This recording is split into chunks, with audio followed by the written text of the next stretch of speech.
நீங்கள்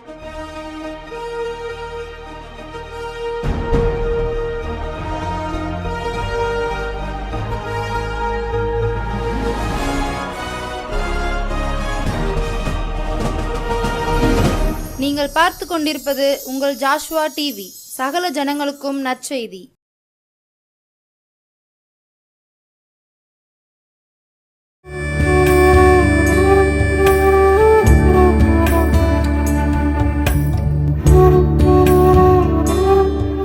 இருந்தவரும் இருக்கிறவரும் வருகிறவருமாகிய சர்வ வல்லமை உள்ள சேனைகளின் கர்த்தர் உங்களை ஆசீர்வதிப்பாராக. உங்களை ஆசீர்வதிப்பாராக. எனக்கு அன்பான ஜாஷ்வா டிவி நேயர்களே, இந்த நாளிலும் சேனைகளின் கர்த்தர் உங்களோடு பேசும்படியான ஒரு பாக்கியத்தை இந்த ஆண்டும் எனக்கு தந்திருக்கிறார். அவருடைய நாமம் மகிமைப்படுவதாக, அவருடைய நாமம் மகிமைப்படுவதாக. அவருடைய சித்தமே நிறைவேறட்டும், அவருடைய சித்தமே நிறைவேறட்டும்.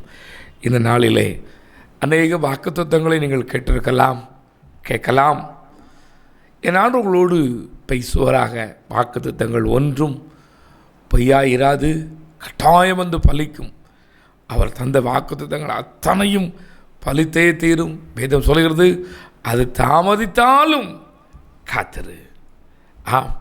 இந்த நாளிலே கர்த்தர் எனக்கு தந்திருக்கிற ஒரு வார்த்தை இருக்கிறது. என்னோடு திருப்புவீர்களா? எரேமியாவின் புஸ்தகம் 32ஆம் அதிகாரம் 27வது வசனம் விதமாய் சொல்கிறது. எரேமியா 32:27. இதோ, நான் மாம்சமான யாவருக்கும் தேவனாகிய கர்த்தர், என்னாலே செய்யக்கூடாத அதிசயமான காரியம் ஒன்று உண்டோ என்று சேனைகளின் கர்த்தர் கேட்கிறார். எனக்கு அன்பான கர்த்தருடைய பிள்ளைகளே, எனக்கு அருமையான சகோதரனே சகோதரியே, என் ஆண்டவர் ஒரு கேள்வியை கேட்கிறார் இந்த ஆண்டு. என்னால் செய்யக்கூடாத ஒரு அதிசயமான காரியம் ஒன்று இருக்குதா? கேள்வி. உங்களிடத்தில் ஒரு கேள்வி வைக்கிறார். என்னால் செய்யக்கூடாத ஒரு காரியம் உன்னுடைய குடும்பத்துக்கு, உனக்கு, உன்னுடைய தொழிலுக்கு, உன்னுடைய ஆசீர்வாதத்துக்கு, உன்னுடைய வளர்ச்சிக்கு என்னால் செய்ய முடியாது நீ எதையாக நினைக்கிறாயா? உன் பிள்ளையின் காரியத்திற்கு, உன் பிள்ளை படித்திருக்கிறானே, நல்லா படித்திருக்கிறான், அவனுக்கு வேலை வாய்ப்புக்கு, குழந்தை பாக்கியத்துக்கு, இன்னும் வீடுக்கு, இல்லை கடன் பிரச்சனைக்கு என்று சொல்லி என்னால் உதவி செய்ய முடியாத காரியம் ஏதாகிலும் இருக்குதாப்பா? என் ஆண்டவர் கேட்கிறார். எனக்கு அன்பான கர்த்தருடைய பிள்ளையே, இந்த கேள்வி இன்றைக்கு உங்களைத்தான் பார்த்து சொல்கிறது. இந்த நாள் வரைக்கும் எனக்கு ஒன்று நடக்கலையா? இந்த 2025 எப்படி வந்ததோ அதே போல கழிந்து போனது. ஆனாலும் அவர் தந்த வாக்குத்தத்தங்கள் நினைவில் இருக்கிறது. அவர் கர்த்தருடைய பிள்ளைகள் மூலமாய் எனக்கு தரிசனத்திலும் சொன்ன வாக்குத்தத்தம் இருக்கிறது, இன்னும் நிறைவேறவில்லையே என்று புலம்புகிறீர்களோ? கர்த்தருடைய வார்த்தை ஒன்றும் தரையிலே விழுவது இல்லை. அது வெறுமையாய் திரும்பாது. அவருடைய சொன்ன அந்த வார்த்தைகள், கர்த்தருடைய பிள்ளைகளை கொண்டு சொன்ன வார்த்தைகள், தரிசனத்தின் மூலமாய் சொன்ன வார்த்தைகள் ஒன்றும் மாறுவதில்லை. ஆமென். ஒரு எழுத்து கூட மாறாது, அப்படியே நடக்கும். என் ஆண்டவர் பெரியவர் ஐயா. இவர் அதிசயங்களை செய்கிறவர். வானத்திலும் அதிசயங்களை செய்கிறவர், பூமியிலும் அதிசயங்களை செய்கிறவர். இந்த அதிசயமான தெய்வத்தை சொந்தமாய், குல தெய்வமாய், இரட்சகராய் ஏற்றுக்கொண்ட உங்களுக்கு ஆண்டவர் சொல்கிறார், அதிசயத்தை செய்வேன். ஆமென், ஆமென். சத்தமா சொல்லுங்களேன், ஒரு அதிசயத்தை செய்வேன். என்னால் முடியாதோ ஐயா? இந்த தெய்வத்தால் முடியாதா? சங்கீதக்காரர் தன்னுடைய சங்கீதத்திலே சுமார் 29 இடங்களிலே சொல்லியிருக்கிறார், ஒரு அதிசயங்களை செய்கிற தெய்வன் என்று. சங்கீதக்காரர் மாத்திரம் அதிசயங்களை செய்கிற தெய்வன் என்று சொல்லியிருக்கிறார். இந்த அதிசயங்களை செய்கிற தெய்வம் இந்த ஆண்டு உங்களுக்கும் ஒரு அதிசயத்தை செய்வார். ஆமென் சொல்லுங்களேன், சத்தமாக சொல்லுங்களேன். என் ஆண்டுடைய வேதம் விதமாய் சொல்கிறது. வேதத்திலே நான் ஒரு 3 அதிசயங்களை உங்களுக்கு காண்பிக்க இருக்கிறேன். என்னோடு திருப்புவீர்களா? வேதத்தில் இருந்து ஒரு 3 அதிசயங்களை உங்களுக்கு காண்பிக்கிறேன். யோவான் எழுதின சுவிசேஷம் 9ஆம் அதிகாரம், யோவான் 9ஆம் அதிகாரம் 11வது வசனம் இதமாய் சொல்கிறது, இயேசு எனப்பட்ட ஒருவர் சேறுண்டாக்கி என் கண்களின் மேல் பூசி, நீ போய் சீலோவாம் குளத்திலே கழுவு என்றார். அப்படியே நான் போய் பார்வையடைந்தேன் என்றான். அதில் 32வது வசனம் சொல்லுது, பிறவிக்குருடைய கண்களை யாராயிலும் திறந்தார்கள் என்று, பிறவியிலே கண்ணு தெரியாத ஒரு மனிதனுக்கு கண் தெரிந்ததென்று உலக தோற்றம் முதல் நீ கேள்விப்பட்டியா? இல்லைதானே? அப்போ அவர் தானே தெய்வம் என்று சொல்லுகிறார். இந்த சம்பவத்தை நான் உங்களுக்கு விளக்க விரும்புகிறேன். இங்கே ஒரு மனிதன் பிறவியிலே ஒரு குருடனாய் இருக்கிறார். கண் தெரியாத அந்த பிறவியிலே கண் தெரியாத அந்த மனிதரை எல்லோரும் கிண்டல் பண்ணுவார்களாம். எப்படி? இவன் முன்னோர்கள் செய்த பாவத்தினால் குருடனாய் பிறந்திருக்கிறார். இவருடைய முன்னோர்கள் செய்த அக்கிரமம் அட்டுழியம் இவர் இன்றைக்கு எப்படி இருக்கிறார் என்று சொல்லும் பொழுது 40 வயது உள்ளவனாய் இருக்கிறார். 40 வயது வரை இந்த ஜனங்கள் அப்படித்தான் அவனை சொல்லியிருக்கிறது. இப்படி தாத்தா செஞ்ச பாவம், பாட்டி செஞ்ச பாவம், அவங்க அம்மா செஞ்ச பாவம், இப்படி ஒவ்வொருத்தர் அவங்கவுங்களுக்கு தெரிஞ்சவங்கள சொல்லி அதனால் இவன் இப்படி குருடனாக பிறந்திருக்கான்னு சொல்லியிருக்கிறாங்க. சீசர்களும் அப்படித்தான் சொல்லியிருக்கிறார்கள். என் ஆண்டவராகிய இயேசு கிறிஸ்து வருகிறார். இந்த நபரை பார்க்கையும் இவர்களே சொல்லுவாங்க, போதகரே, இந்த மனுஷன் கண்டறியாமல் பிறந்தது யார் செய்த பாவம்? இவர் செய்த பாவமா, இவர்கள் முன்னோர் செய்த பாவமா என்று சொல்லும் பொழுது என் எஜமான் சொல்கிறார், தேவனுடைய நாமம் மகிமைப்படும்படி இவன் இப்படி பிறந்திருக்கிறான்னு சொல்லிட்டு அவனை டெஸ்ட் பண்ணுதார். இங்கே தான் என் எஜமானுடைய காரியத்தை பாருங்களேன். ஐயா, அந்த பிறவை குருடர் அது வரைக்கும் அங்கனையில் ஆண்டுகிற ஒரு மனிதர், இன்றைக்கு இருக்கிற வசதிகள், நவீன வசதிகள் அன்றைக்கு இருந்திருக்க வாய்ப்பில்லை என்று நான் நம்புகிறேன். என் ஆண்டவர் எனக்கு இரக்கம் பாராட்டுவராக. ஒருவேளை இருக்கலாம், இல்லாமல் போயிருக்கலாம். அந்த சீலோவாம் குளத்திலே இதற்கு முன்னால் இருந்த ஜனங்கள் பார்த்தீர்கள் என்றால் குளங்களிலே தண்ணீர்களை எடுப்பார்கள். அப்படித்தானே? குளத்தில் ஒரு திக்கம் தண்ணீர் எடுப்பாங்க, இன்னொரு திக்கம் ஆட்டை குளப்பாட்டும் எல்லாம் செய்வாங்க. ஆனால் குடிக்கிறதுக்கு குளிக்கிறதுக்கு எல்லாத்துக்கும் தண்ணி எங்கே தான் இருந்து வரும்? அங்கே இருந்து வரும். என்னான்று உங்களோடு பேசுவாராக. ஆறுகளிலும் இப்படித்தான் செய்வார்கள். அன்றைக்கு எந்த பிறவிக்குருடன் இருந்த அந்த இடத்தின் பக்கத்திலே அனுப்பப்பட்டவன் என்ற ஒரு குளம் இருக்கிறது. சீலோவாம் என்று ஒரு பெயர் இருக்கிறது அந்த குளத்துக்கு. ஒவ்வொரு ஊரிலையும் ஒவ்வொரு குளங்களுக்கும் ஒவ்வொரு பெயர் இருக்கும். ஆம், அதே போல் அன்றைக்கு அந்த குளத்துக்கு ஒரு பெயர் இருக்கிறது, சீலோவாம் என்ற ஒரு பெயர். எஜமான் பார்க்கிறார். பார்த்தியப்பா, வா, நீ கண்டே தானே? ஆமாம், உனக்கு கண்ணு தெரிய வைக்கிறேன் பார் என்று சொல்லிட்டு சேருண்டாக்கி அதை அவன் கண்ணிலே பூசி, நீ போய் பக்கத்தில் அந்த சீலோவாம் குளத்தில் போய் கழுவிட்டு வா. சீலோவாம் குளத்துக்கு போய் கழுவிட்டு வாங்கிறாரு. அது வரைக்கும் என்னெல்லாமோ கழுவுன குளம், அது வரைக்கும் எந்த ஒரு தலைவலியும் காய்ச்சலும் சுகத்தை தராத அந்த குளம்.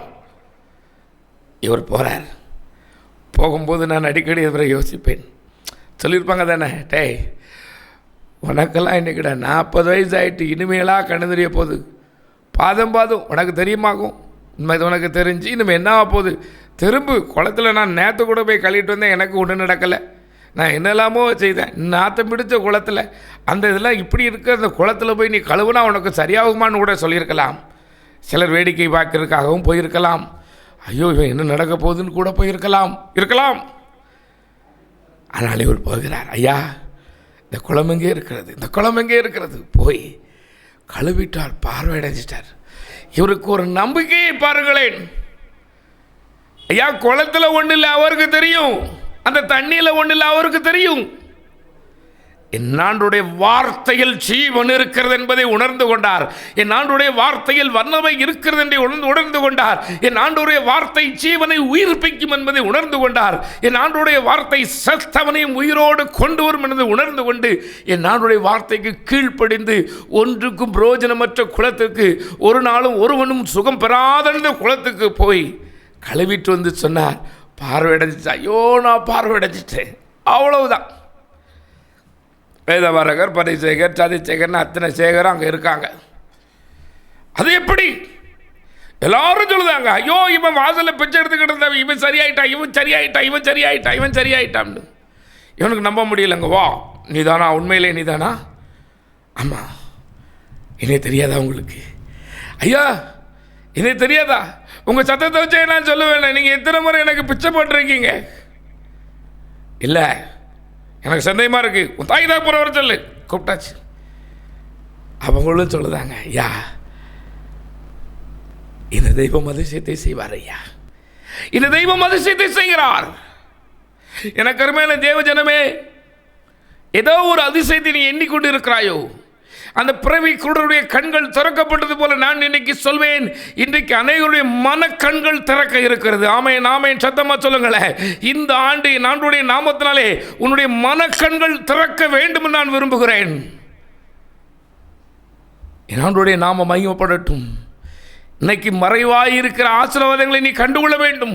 உனக்கு ஏன் இந்த ஆசீர்வாதங்கள் மறைந்தன? உனக்கு நியாயமாய் வரக்கூடிய இந்த ஆசீர்வாதம் ஏன் மறைந்து கொண்டது, எதனால் என்பதை உன் கண்கள் காணும்படியாக உன்னுடைய இருதய கண்களை தேவன் திறக்க வல்லமையுள்ளவராய் இருக்கிறார். கண்ணை திறந்து விட்டார்.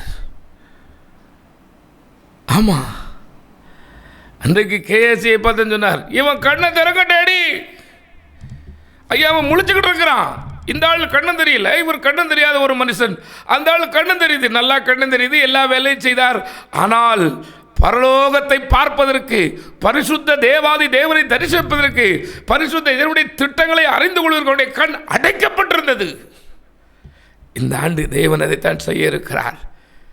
ஆம், அந்த தேவனுடைய வல்லமை என்ன என்பதை நீங்கள் அறிந்து கொள்வீர்கள். அந்த தேவன் எப்படிப்பட்டவர் என்பதை நீங்கள் அறிந்து கொள்வீர்கள். வேதத்திலே சொல்லியிருக்கிறபடி, இனி உன் கண் மறைந்திருக்காத உன் போதகரை காணும். எப்பொழுது? அவருடைய வார்த்தையை நம்பும் பொழுது. எப்பொழுது? அவருடைய வார்த்தைக்கு நம்பி அற்பமானது தான் சொன்னார். பெருசு சொல்லலை, அற்பமானது, நடக்காதது, எல்லாரும் உட்கார்ந்து பேசி சொல்லக்கூடிய அளவுக்கு தான் இருந்துச்சு. அது எந்த மருந்தும் போடலை, எந்த ஊசியும் போடலை, இந்த டானிக் கொடுக்கல, இந்த டேப்லெட் எடுத்துக்கிடலை, பச்சளையும் கொடுக்கல. வார்த்தை. கீழ்ப்படிந்தான், சுகத்தை பெற்றுக்கொண்டான். யாத்திராகமம் 34 அதிகாரம் 10 சொல்லுகிறது,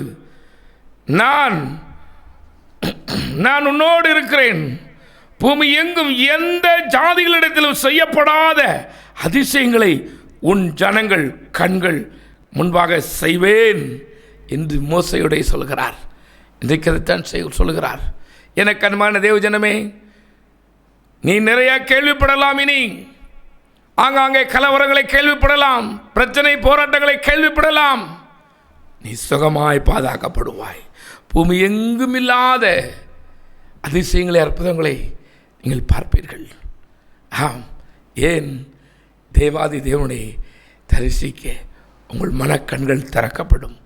அவருடைய வார்த்தைக்கு கீழ்ப்படியும் பொழுது வேதம் சொல்கிறது, நான் உனக்கு முன்னே போய் உன் சத்துருக்களை எல்லாம் துரத்துவேன் என்கிறார்.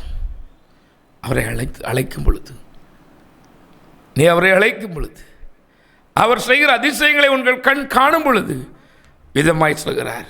வேதம் சொல்கிறது, மீகா 7 அதிகாரம் 15 சொல்கிறது, நான் உனக்கு முன்னே போய் எகிப்து தேசத்திலிருந்து புறப்பட்ட நாளில் நடந்தது போல உன்னை அதிசயங்களை காண பண்ணுவேன். உன் முன்னோர்கள், நம்முடைய நம்பிக்கை இருக்கிறது. கிறிஸ்தவம் என்பது மதம் அல்ல, மார்க்கம். இந்த மார்க்கத்துக்கு வரலாறு இருக்கிறது. இந்த வரலாற்றின்படி நம்முடைய முன்னோர்கள் அக்கினியை பாராமல் அக்கினி ஸ்தம்பலத்து வெளிச்சத்திலே வந்தார்கள். தண்ணீரை காணாமல் செழிப்பாய் வந்தார்கள். போராட்டம் பிரச்சனையை பார்த்து பயப்படாமல் நின்றார்கள். தேவனே அவர்களுக்கு முன்பாக வந்தார். அதைத்தான் இன்றைக்கு உங்களுக்கு செய்வார். வேதம் சொல்கிறது, லூக்கா 5 அதிகாரம் 19 அங்கே ஒரு மனிதன் இருக்கிறான். அவனுக்கு வாதம், திமிர்வாதம், பக்கவாதத்தினால் பக்கவாதம், திமிர்வாதம், வாதமாக நிறையா இருக்குது. அதே போல் படுக்கையிலே படுத்து கிடக்கிறார், எந்திக்க முடியாது. திடீரென்று இந்த மனிதனுக்கு கை கால்கள் செயலிழந்து போயிற்று. அவருடைய செயலிழந்த கை கால்களுக்கு எவ்வளவோ வைத்தியம் செய்தும் சுகமில்லை. ஒரே ஒரு நம்பிக்கை வந்தது, ஐயா இந்த இயேசு தெய்வம் சுகமாக்குகிறார், குருடைய கண்களை திறக்கிறார், செத்தவன் உயிர்ப்பிக்கப்படுகிறான், குஷ்டரோகி சுஸ்தமாகிறார்கள், வியாதிக்காரர்கள் வியாதியில் இருந்து சுகமாகிறார்கள், பிசாசின் பிடியில் இருக்கிறவர்கள் விடுதலை ஆகிறார்கள் என்று கேள்விப்பட்டு ஒரு நம்பிக்கை வந்தது. யாருக்கு? அவங்க சொந்தத்துக்கு. அப்படித்தானே அந்த திமிர்வாதக்காரருடைய சொந்தக்காரங்களுக்கு, அவருடைய நண்பர்களுக்கு ஒரு நம்பிக்கை வந்துச்சு. எப்படியாக ஏசப்பாட்ட போனால் சுகமாயிரலாம். எனக்கு அன்பான கர்த்தருடைய பிள்ளையே, இன்றைக்கு நானும் அதைத்தான் உங்களுக்கு சொல்கிறேன். எப்படியாகிலும் இந்த தெய்வத்தை நீங்கள் கண்டுவிட்டால் சுகம் பெறுவீர்கள். தெய்வத்தை காண எங்கெங்கோ அலைகிறோம். ஆறுகளை தேடி, குளங்களை தேடி, மலைகளை தேடி, கடல்களை தேடி, நாடுகளை தேடி அலைந்து கொண்டு இருக்கிறோம். ஆனால் இந்த தெய்வம் சொல்கிறது, நான் உங்களை தேடி வந்திருக்கிறேன். அன்றைக்கு பாருங்களேன், என் எஜமான் ஒரு வீட்டிலே பிரவேசித்து போதித்து கொண்டிருக்கிறார். ஆண்டவருடைய வார்த்தை வெளிப்படுகிறது. எப்படியாக இப்பமே இவனை கொண்டு போகணும்னு சொல்லிட்டு அந்த வீட்டை திறப்பாக்கினார்கள். மேல் வீட்டில் அந்த ஓட்டு போட்ட வீடு, அந்த ஓட்டு போட்டதெல்லாம் அப்படி ஓடெல்லாம் பிரித்து தட்டோடுகள் என்று சொல்லப்படுகிறது. ஓடு, கம்பு, வாழை எல்லாம் எடுத்துட்டு அவருக்கு முன்னால் கட்டிலோடு இறக்குறாங்க. அவ்வளவுதான் ஆண்டவர் பார்த்தார். நீ உன் படுக்கை எடுத்துகிட்டு போப்பா. இல்லையா சொல்லுங்களேன், உன் பாவங்கள் உனக்கு மன்னிக்கப்பட்டு நம்ம படுக்கை எடுத்துகிட்டு போ தூக்கிட்டு போயிட்டான். எல்லாரும் சொல்லுதாங்க, நாங்கள் இன்னைக்கு அதிசயத்தை கண்டோம், நாங்கள் இன்னைக்கு அதிசயத்தை பார்த்தோம், நாங்கள் இன்னைக்கு அதிசயத்தை பார்த்தோம்னு சொல்லி ஜனங்கள் எல்லாம் சொல்லுதாங்க. என்ன அதிசயம்? இந்த மாதிரி நாங்கள் ஏசப்பா கூட போயிருந்தோமா, அவர் வீட்டுக்குள்ளே இருந்தார்.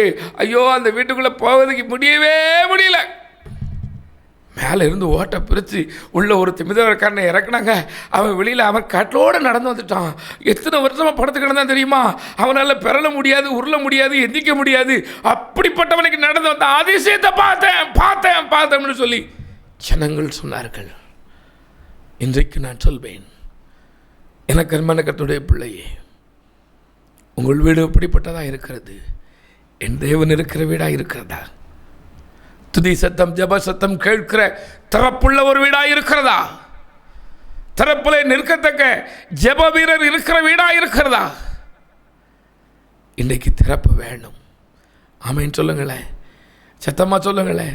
நான் சொல்லுவேன், ஐயா, உங்கள் இருதயத்துக்கு ஒரு திறப்பு வேண்டும், உங்கள் இருதயத்துக்கு ஒரு திறப்பு வேண்டும், உங்கள் உள்ளத்துக்கு ஒரு திறப்பு வேண்டும், உங்கள் உடலுக்கு ஒரு திறப்பு வேண்டும். இன்றைக்கு இந்த நாளில் ஒரு பொருத்தனை செய்து கொள்ளுங்கள். திறக்கணும். இருதயம் தேவனை துதிக்கிறதுக்கு திறக்கணும். உதடுகள் அதற்கு உறுதுணையாக இருக்கணும். உதடு மாத்திரமல்ல, இருதயத்திலிருந்து துதிங்க. உங்கள் இருதயத்தின் துதி சத்தம், ஜப சத்தம் மேலே எழும்பட்டும். அது எழும்பும் பொழுது தான் என்னைக்கு படுத்த படுத்தையாக கிடக்கிறவன் எந்திரிச்சு போனானோ அதே போல் இவ்வளவுதான் நீ முடிஞ்சுதுன்னு நினைக்கிறீங்க. பார்த்தீங்களா, இந்த காரியம் இவ்வளவுதான், என் பையனோட வாழ்க்கை இவ்வளவுதான், என் பிள்ளையோட வாழ்க்கை இவ்வளவுதான், இனி என் பிள்ளைக்கு குழந்தை பிறக்காது, இனி என் பிள்ளையால் நிமிர முடியாது, பெரிய நஷ்டமாயிட்டு நினைக்கிற பார்த்தீங்களா, அதெல்லாம் நடக்கிறதாய் மாறும். அவன் நடக்கிறதாய் மாறும். முடியாது என்று சொல்லப்பட்ட காரியங்களுக்கு ஒரு உயிர் வரும். இன்றைக்கு நான் சொல்வேன், ஒரு வேளை இதே போல சொல்லியிருக்கிறார்கள் அவங்களுக்கும், உன் கையும் வராதம்மா, உன் காலும் வராது, இனி அவ்வளோதான், உன் விதி இவ்வளோதான், உனக்கு கிடைச்சது இவ்வளோதான், உன் புருஷனோட வாழ்க்கை முடிஞ்சிச்சு, இனி அந்த அவனுக்கு நீ ரொம்ப சேவகம் பார்த்து என்ன செய்ய போற? புலம்புகிறார்களோ? சகோதரனே, சகோதரியே, உன்னோடு தான் தேவன் பேசுகிறார். உன் வீட்டில் எஜமான் இயேசு மகாராஜன் இருக்க விரும்புகிறார். நீயே சுகமில்லாத வீடாக இருக்கலாம், ஐயா உன் வீடு தான் ஏன் சுகம் கொடுக்குற வீடாக மாறும். எனக்கு அன்பான கர்த்தருடைய பிள்ளையே, இன்னொரு அதிசயத்தை நான் உங்களுக்கு சொல்ல இருக்கிறேன். என்னாண்டோடு பேசுவாராக,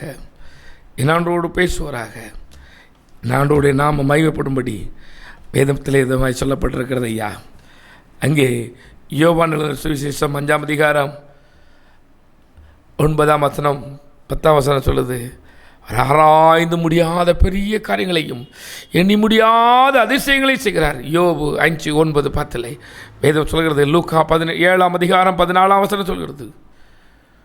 லூக்கா 7ஆம் அதிகாரத்தில் ஒரு சம்பவம் இருக்கிறது. ஒரு பெண்ணுக்கு ஒரே ஒரு மகன் இருக்கிறான். அவ்வளோ கைம்பெண், விதவை, கணவனால் கைவிடப்பட்ட ஒரு விதவை. அவளுக்கு இருந்த ஒரே ஒரு சொந்தம் மரித்து போனான். எல்லோரும் அடக்கம் பண்ண போகிறார்கள். இனி அவ்வளோதான் முடிஞ்சிச்சு அப்படின்னு சொல்லி கொண்டு போகிறாங்க. அவருடைய கண்ணீரை பார்த்தார். எஜமான் அவருடைய கண்ணீரை பார்த்த மாத்திரத்திலே சொன்னார். அவருடைய பார்த்த மாத்திரத்திலே பாடையை தொடுகிறார். சொல்லலை ஒன்றுமே. அன்னைக்கு பார்த்தீங்கன்னா 2 வாரி கம்பை வச்சு கட்டி கொண்டு போவாங்க. இப்பவும் கிராமங்களில் அப்படித்தான் இருக்கிறது. அதற்கு பேர் தான் பாடை. அந்த வாரி கம்பை, அந்த நீளமாக இருக்கிற அந்த கம்பை போய் தொட்டாங்க, அவ்வளோதான். கொண்டு போனவனால கொண்டு போக முடியல. ஆமென் தானே ஐயா? வாசித்து பாருங்களேன். எஜமான் ஜீவிக்கிறார். அந்த ஜீவனுள்ள ஜீவாதிபதி எப்படிப்பட்ட வல்லமை உள்ளவர் என்பதை நீங்கள் பாருங்களேன். அவர் தொட்ட மாத்திரத்திலே சுமந்தவர்கள் நின்றார்கள். அதை சுமந்து கொண்டு போன ஒரு மனிதனும் நடக்க முடியாமல் போய்விட்டது. நின்றான். எஜமான் சொன்னார் அவருடைய கண்ணீரை பார்த்து, வாலிபனே வாப்பா, நீ எங்கடா சுடுவாட்டுக்கு போகிற, நீ எங்கடா உன்னை கொண்டே பிதைக்கிறது, இவன் என்னடா பிதைப்பான், நாமளா அப்படின்னு சொல்லி வா அப்படின்னார். இறங்கி வந்தான். ஜனங்கள் அதிசயத்தை கண்டார்கள். இன்றைக்கும் அதைத்தான் தேவன் உங்களுக்கு செய்ய இருக்கிறார். எனக்கு அருமையான சகோதரனே, சகோதரியே, இது இயேசு கிறிஸ்து இன்றைக்கும் இதே அதிசயத்தை, இதே அற்புதத்தை இந்த ஆண்டு உங்களுக்கும் செய்வார். என் நம்பிக்கையோடு அவரை நோக்கி பார்க்கும் பொழுது இந்த அதிசயத்தை பெற்றுக்கொள்வீர்கள். ஏனென்றால் எஜமான் இயேசு மகாராஜன் அதிசயமானவர். வரும் நாட்களிலே தற்கொலையின் ஆவிகள் கட்டவிழ்க்கப்பட்டு அநேக தற்கொலைகளை நீங்கள் பார்ப்பீர்கள். எனவே அநேக குடும்பங்களிலே பிரிவினை உண்டு பண்ண பொல்லாத சத்துரு விதவிதமான வழியிலே முயற்சி செய்கிறதை நீங்கள் பார்த்து கொண்டு இருப்பீர்கள். இனி பிரிவினை அதிகமாகும், பிரச்சனை இருக்கும், போராட்டம் இருக்கும். ஆனால் உங்களுக்கும் ஒரு அதிசயத்தை காமிப்பார். ஆமென். சத்தத்தை உயர்த்தி அவருக்கு நன்றி சொல்லுவோமா? கண்களை மூடுங்களேன். மகா இரக்கமும் கிருபையும் உள்ள எங்கள் பரலோக பிதாவே, இந்த நாளிலே நான் உம்முடைய அடிமை என்றும் நீர் என் எஜமான் என்று உம்முடைய பிள்ளைகளுக்கு சொல்லி உம்முடைய நாமத்தை ஆண்டவரே நீர் சொல்லியிருக்கிறீர். உம்முடைய அதிசயங்களை ஜனங்களுக்குள்ளே பேசுங்கள் என்று நீர் செய்த அதிசயங்களை உம்முடைய ஜனங்களுக்கு நான் சொன்னேன். இதுபடி நீர் செய்ய வல்லமை உள்ளவர் என்று நான் சொன்னேன். தேவனே, நீர் சொல்லியிருக்கிறேன் என்னுடைய வார்த்தைகள் ஒன்றும் மாறாது என்று. மாறாத அந்த வல்லமையுள்ள வார்த்தைகள் இதோ இந்த நிகழ்ச்சியை பார்க்கிற இந்த ஒவ்வொரு குடும்பத்துக்கும் தேவையான அதிசயம் இன்றைக்கு நடக்கட்டும். எப்படி வீடு கட்டி முடிப்போம் என்று பயப்படுகிற பிள்ளைக்கு தேவனே ஒரு அதிசயம் நடக்கட்டும். தடைப்பட்ட ஆசீர்வாதங்கள் வரட்டும். ஆண்டவரே, திருமண தடைகள் மாறட்டும். என் பிள்ளை திருமண வயதாகிவிட்டது, இன்னும் அந்த பிள்ளைக்கு தேவையான எந்த இது நான் சேர்க்கவில்லை, என் பிள்ளைக்கு எப்படி திருமணம் ஆகும் என்று புலம்புகிற வீட்டுக்கு தேவனே நீர் ஒரு அதிசயத்தை செய்யும். குழந்தை பாக்கியம் இல்லையே, என் பிள்ளை வாழுமா, என் பிள்ளைக்கு நான் என்ன சொல்லுவேன், என்னுடைய ஆண்டவரே அந்த குடும்பத்தாரெல்லாம் அநேகமாக என் பிள்ளையை கேலி செய்து வெறுக்கிறார்களே, நான் என்ன செய்வேன் என்று புலம்புகிற குடும்பத்துக்கு ஆண்டவரே பார்த்து அந்த பிள்ளைக்கு ஒரு இரக்கம் பாராட்டும், அதிசயம் நடக்கட்டும், குழந்தை பாக்கியம் கிடைக்கட்டும் இயேசுவின் நாமத்தினாலே. கர்த்தாவே, அருமையான பிள்ளைகள் தாயாய் மாறட்டும். நான் நம்முடைய அடிமைகிற அதிகாரத்தோடு இந்த ஆண்டை இவளுக்கு ஆசீர்வாதத்தை அனுப்புகிறேன்ப்பா. இந்த செய்தியை பார்க்கிற ஒவ்வொருவருக்கும் என்ன தேவை இருந்தாலும் உம்மால் சந்திக்க முடியும். தேவனே, உம்மால் ஆகும். வேலையில்லாத பிள்ளைகளுக்கு நல்ல வேலை வாய்ப்பை தாரும். கடன் பாரங்கள் நீங்கட்டும், வியாதிகள் மாறட்டும். சத்ருவின் சகல வல்லமைகளும் இயேசுவின் நாமத்தினாலே நிர்மூலம் பண்ணி ஜெபிக்கிறேன். விசேஷமாய் இவர்களுக்கு விரோதமாய் போராடுகிற பொல்லாத மனுஷீக வல்லமைகளும் தந்திர மந்திரங்களும் இயேசு கிறிஸ்துவின் நாமத்தினாலே செயலற்று போகட்டும். இனி இந்த குடும்பத்தை, இந்த பிள்ளைகளை தொடுவதற்கு அதற்கு அதிகாரமில்லை என்று நான் கட்டளையிடுகிறேன்.